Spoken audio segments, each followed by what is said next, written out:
नमस्कार.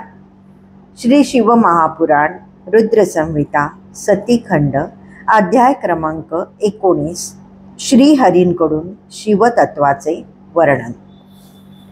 श्री गणेशाय नमः. ब्रह्मदेव नारदांना म्हणाले, हे मुने, दक्षाने शंकरांना कन्यादान केले, त्यांना अनेक आहेर दिले. हा सर्व वृत्तांत मी तुला आधीच सांगितला आहे. त्यानंतर श्रीहरी लक्ष्मीसह रुद्रांपाशी गेले व हात जोडून म्हणाले, महादेव, तुम्ही सर्व जगाचे पिता आहात. देवी सती ही माता आहे. सज्जनांच्या कल्याणासाठी व दुष्टांच्या निर्दालनासाठी तुम्ही उभयता निजलीलेने नेहमी अवतार घेता असे सनातन श्रुती सांगते. मला जशी लक्ष्मीमुळे शोभा आली आहे, त्याचप्रमाणे दाक्षायणीमुळे तुम्हाला शोभा आली आहे. दोघांनी सर्व जगाचे रक्षण करावे आणि लोकांचे मंगल करावे, एवढीच माझी प्रार्थना आहे. नारदा, त्यानंतर मी सतीजवळ जाऊन गृह्योक्त विधीने अग्निकार्य करू लागलो.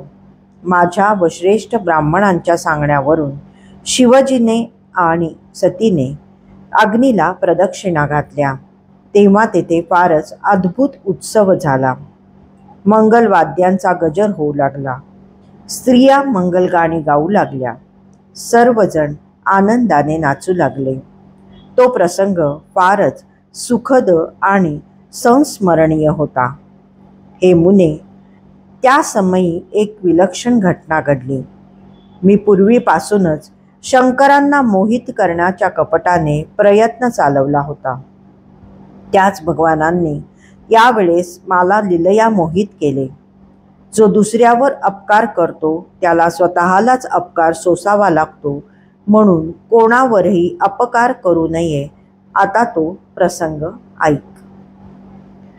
अग्नीला प्रदक्षिणा घालत असताना सतीच्या पायावरचे वस्त्र उडाले व मला तिच्या चरणांचे दर्शन झाले. ते चरण फारच कोमल आणि विलोभनीय होते. त्यामुळे मी अक्षरशः मोहित झालो. शिवमायेच्या प्रभावाने कामपीडित होऊन तिच्या सर्वांगांचे अवलोकन करू लागलो. मी जसजसे तिचे शरीर पाहू लागलो तसा अधिकाधिक बेचैन होऊ लागलो. मला तिचे मुख पाहण्याची अनावर इच्छा झाली. रुद्रांच्या भीतीने मी तिचे मुख पाहण्यास धजलो नाही, पण कामाच्या प्रभावामुळे काय करावे म्हणजे तिचे मुख पाहता येईल असा विचार करू लागलो. मी अग्नीत थोडी ओली लाकडे घातली व हळूहळू आज्याहुती टाकू लागलो. त्यामुळे तेथे खूप धूर झाला. तो चारही बाजूंना फैलावला. वेदीच्या आसपासची सर्व जागा धुराने व्यापून गेली. धूर झोंबल्यामुळे रुद्रांनी आपले डोळे दोन्ही हातांनी झाकून घेतले. मला तेच हवे होते. मी सतीच्या मुखावरचे वस्त्र हळूच दूर केले आणि तिचे सुंदर मुख पाहिले. कामार्थ होऊन त्याकडे पुन्हा पुन्हा पाहिले. माझ्या मनात तिच्याबद्दल प्रेम उत्पन्न झाले आणि त्याच क्षणी माझे तेज स्खलित झाले. ते खाली पडताच मी भानावर आलो. चपापून इकडे तिकडे पाहू लागलो. खाली पडलेले वीर्यबिंदू कोणाला कळणार नाहीत अशा प्रकारे लपवले. अंतर्ज्ञानी भगवान रुद्रांनी सर्व वर्तमान जाणले. ते माझ्यावर अत्यंत क्रोधित झाले व म्हणाले, माझ्या विवाहात माझ्या वधूचे मुख तुम्ही कामुक होऊन पाहिलेत. हे कुत्सित कर्म तुमच्याकडून घडलेच कसे? तुम्हाला काय वाटले, तुम्ही चोरून केलेली गोष्ट मला कळणार नाही? मी सर्व साक्षी सर्वेश्वर आहे. संपूर्ण विश्वात मला ज्ञात नाही असे काहीही नाही, समजलात? संतापलेल्या रुद्रदेवांनी मला मारण्यासाठी त्रिशूळ उगारला. तेव्हा विवाह मंडपात एकच हाहाकार माजला. मरीचादी ऋषी व सर्व देव व्याकुळ होऊन शिवजींची स्तुती करू लागले. ते म्हणाले, महादेव, शांत व्हा. कृपा करून ब्रह्मदेवांना मारू नका. तुम्ही अखिल जगताचे पिता आहात. सती ही माता आहे.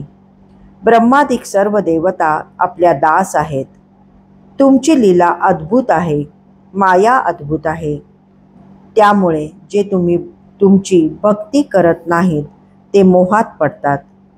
वृद्ध मुनींनाही नम्रतापूर्वक प्रार्थना केल्या.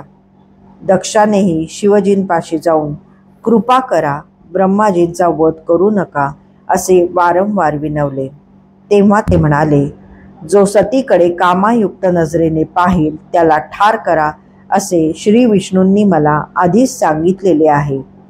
ब्रह्मदेवांनी सभिलाष दृष्टीने सतीकडे का पाहिले? त्यांनी माझा फारच मोठा अपराध केला आहे. मी त्यांना ठार मारणारच. त्यांचा क्रोधावेश पाहून मी प्राणभयाने व्याकुळ झालो. सर्वजण थरथर कापत होते. तेथे विषण्ण शांतता पसरले. प्रत्येकाच्या मुखावर चिंता आणि उदासीनता स्पष्ट जाणवत होती. परिस्थितीचे गांभीर्य जाणून कार्यचतुर श्रीहरी तत्परतेने पुढे आले.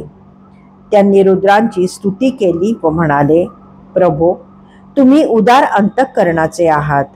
येथे ब्रह्माजींकडून प्रमाद घडला हे खरे आहे, पण आता त्यांना पश्चाताप होत आहे. ते तुम्हाला शरण आले आहेत. त्यांचे रक्षण करा. मी तुमचा आवडता भक्त आहे ना, मग माझी एवढी विनंती मान्य करा. त्यांच्यावरचा क्रोध टाका. त्यांना क्षमा करा. जीवदान द्या. आपण तिघे सृष्टीचे कार्य करत आहोत. ब्रह्माजींच्या मृत्यूनंतर सृष्टी निर्मितीचे कार्य कोण करणार? सती तुमची पत्नी व्हावी म्हणून यांनीच दक्षाला उद्युक्त केले हे कसे विसरता? रुद्रदेव म्हणाले, रमापती, मला माझे काम करू द्या. ब्रह्मदेव दुष्ट आहेत. त्यांना धडा शिकवायलाच हवा. तुम्ही मध्ये पडू नका. त्यांना मारून मी तुमच्याच सूचनेचे पालन करणार आहे. नंतर मी स्वतः सृष्टीचा कर्ता होईन आणि या कार्यासाठी दुसऱ्या कोणाला तरी उत्पन्न करेन. तेव्हा श्रीहरी म्हणाले, प्रभो, अन्य कोणी सतीकडे दृष्टीने पाहिले असते तर माझ्या सांगण्यानुसार त्याचा वध करणे योग्य होते. पण आपण तिघेही शिवजींचाच आत्मा आहोत. भिन्न नसून एकरूप आहोत. याचा तत्वपूर्वक विचार करा. प्रिय विष्णूंचे बोलणे ऐकून शिव म्हणाले, ब्रह्माजी माझा आत्मा आहे हे कसे? ते समोर बसले आहेत आणि निराळे दिसत आहेत. तेव्हा त्यांना प्रसन्न करण्याच्या उद्देशाने श्रीहरी म्हणाले, सदाशिव, ब्रह्माजी तुमच्याहून भिन्न नाहीत आणि तुम्हीही त्यांच्याहून भिन्न नाही. मी तुमच्याहून भिन्न नाही व तुम्हीही माझ्याहून भिन्न नाही. तुम्ही सर्वज्ञ आहात. ब्रह्मदेव समोर विभक्त प्रत्ययास येत आहेत असे तुम्ही म्हणालात. ते सर्वांना त्यातील तत्व समजावे या हेतूने. म्हणूनच मी तुमच्या आज्ञेने सर्वांना शिवतत्व समजावून सांगतो. तुम्ही प्रधान आणि अप्रधान म्हणजे प्रकृती आणि तिच्या पलीकडचे आहात. तुमचे अनेक भाग आहेत, तरीही तुम्ही भागरहित आहात. तुम्ही ज्योतिर्मय परमेश्वर आहात. मी कोण, तुम्ही कोण, ब्रह्माजी कोण आहेत हे सर्व तुमचेच मूर्त स्वरूप आहेत. सृष्टीची उत्पत्ती, स्थिती व लय हे त्रिविध कार्य करण्यासाठी भिन्नतेने प्रतीत होणारी तुमचीच अंगभूत रूपे आहेत. हे शरीर तुम्ही निजलीलेने धारण केले आहे. निर्गुण ब्रह्मरूपाने तुम्ही एक आहात आणि सगुण ब्रह्मरूपानेही एकच आहात. शरीराला डोके, डोळे, मान आदी अवयव असतात. त्या प्रत्येक अवयवाचे कार्य निराळे असले तरी ते एकाच शरीराचे भाग आहेत. त्याप्रमाणे आपल्या तिघांचे स्वरूप व कार्य निराळे असले तरी आपण तिघे तुमचेच भाग आहोत. ज्योतिर्मय, सर्वव्यापी, निर्लेप, पुराण पुरुष, कूटस्थ, अव्यक्त, अनंत, नित्य, दीर्घ आदी विशेषणांनी युक्त असे जे निर्विशेष ब्रह्म आहे ते तुम्हीच आहात याचा विचार करा. अध्याय 19 समाप्त.